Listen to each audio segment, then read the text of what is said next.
সংসদের 14তম অধিবেশনের প্রথম বক্তব্য রাখবেন মিস্টার দুলাল। মাননীয় সদস্য, আপনার সময় 5 মিনিট।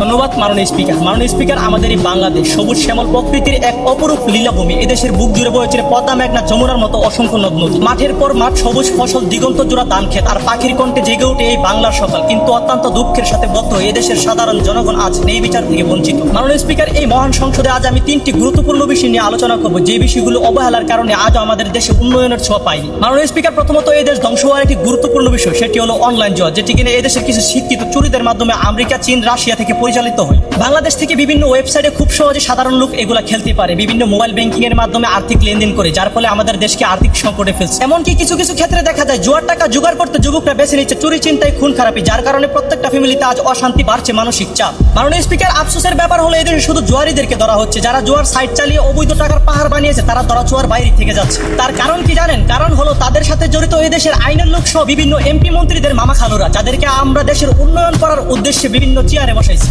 দ্বিতীয় নাম্বার বিষয় হলো এই দেশের আইন ব্যবস্থা। অন্য অন্য দেশের চোর পুলিশের কঠোর লড়াই, এটা আমরা বই পুস্তকে খুঁজে পাই, কিন্তু আমাদের দেশে সেটা উল্টোটা। চোর পুলিশ একসাথে বসে চা খায়, তারা যেন আপন মারপেটের হয়।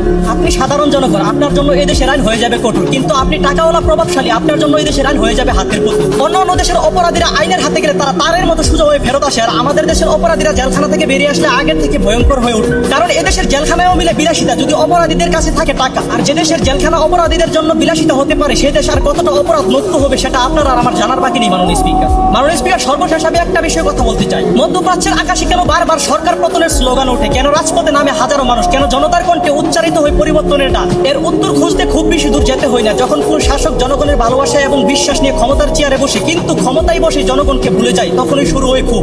যখন রাষ্ট্র পরিচালনার দায়িত্ব রূপ নেই ক্ষমতার অপব্যবহারে, যখন জনগণের সম্পদ রক্ষার বদলে লুটপাটের অভিযোগ উঠে, যখন সাধারণ মানুষের ন্যায্য অধিকার চাপা পড়ে থাকে ক্ষমতাবানদের স্বার্থের নিচে, তখন মানুষের ধৈর্যের বাঁধ ভাঙতে শুরু করে। মাননীয় স্পিকার।